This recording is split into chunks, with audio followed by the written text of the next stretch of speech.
December 2nd, Christian Perfection. Not as though I had already attained, either were already perfect. Philippians chapter 3 verse 12. It is a snare to imagine that God wants to make us perfect specimens of what He can do. God's purpose is to make us one with Himself. The emphasis of holiness movements is apt to be that God is producing specimens of holiness to put in His museum. If you go off on this idea of personal holiness, the dead set of your life will not be for God, but for what you call the manifestation of God in your life. It can never be God's will that I should be sick, you say. If it was God's will to bruise His own Son, why should He not bruise you?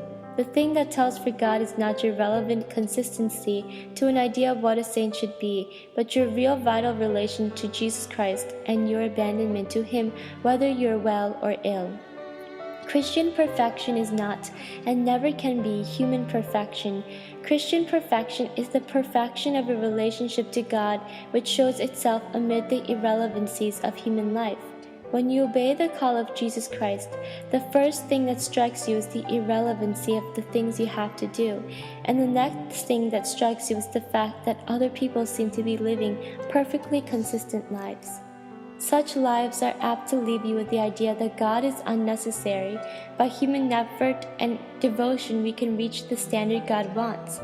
In a fallen world, this can never be done. I'm called to live in perfect relation to God so that my life produces a longing after God in other lives, not admiration for myself. Thoughts about myself hinder my usefulness to God. God is not after perfecting me to be a specimen in His showroom. He's getting me to the place where He can use me. Let Him do what He likes.